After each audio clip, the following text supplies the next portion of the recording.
I made sure he didn't look, so I was behind his back, and then I went that on his head. So then after, the piece of glass went in his head, and then he bled. Yes, and then after, but once he done something bad to me anyway. Okay.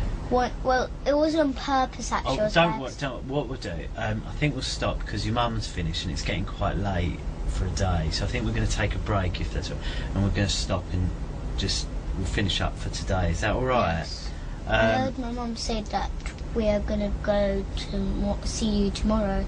I think what it is, they just want to make sure you're okay at a hospital tomorrow.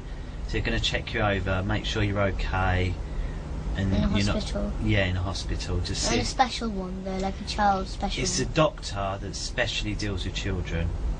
And they're going to see if you're hurt or if you've got any injuries or anything like that. Do you think you've got any injuries or hurt anywhere? No. I didn't see my father for a long time now. Okay. Nearly 2 months. Okay then. But one is that once when I was only 5 or 4, I remember that my father got the spoon and then he hurted me all in here, and after it, he cracked my head open. Okay. And what I remember is that I saw my mum and my father fight with each other in the bathroom, and my father nearly killed my mum because he was strong then. My mum was not strong, but he was handsome. Handsome? Yes, I can't say it properly. Yeah.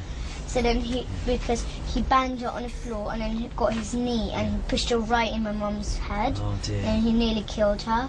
But then after because my big brother James, he was there. He was only a small boy, but he was old enough to have a phone. Yeah.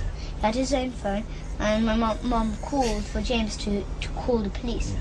But he'd done it straight away, and maybe 15 minutes, police were there, quick. Yeah. But my father still did not leave the house. Okay. But then when the police came, my father left the house. Yeah. The police car was right in front of our house, and my father was just going out of the door. Yeah. Just going out. Then they arrested him and then done.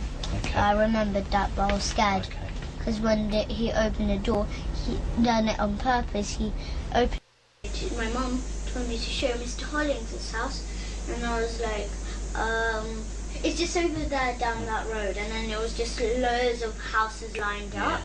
And then she said, and then after Gabriel went with her to show the house, but then after, I stayed with Abraham in a taxi, and then when they came back, my mum took me, and then she said that that's the wrong road, that's not Highgate or anything.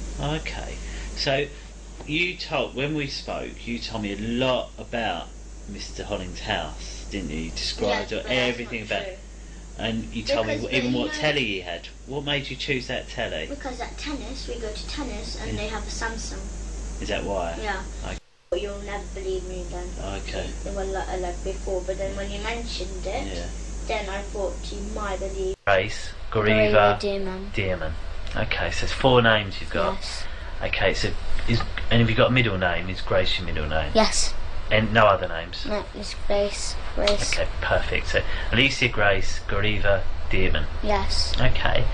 And how old are you, Alicia? I'm 9 years. I'm 9 years old right now. Yeah. And so do you prefer to be called Alicia or Grace? Elisa. Elisa. Because I'm used to being called Elisa. Yeah, Elisa. Okay. And I've been called Grace. No. Okay. Okay. I've had this paper. And do you live with him? And do you see him every 2 Saturdays? Orders. Okay. So do you see him every 2 Saturdays? Nope. We see him every single day. Every single day? And how do you do school, that? He comes to our school. Oh, does he? And what does he do at the school? He does sex to us. He kills babies.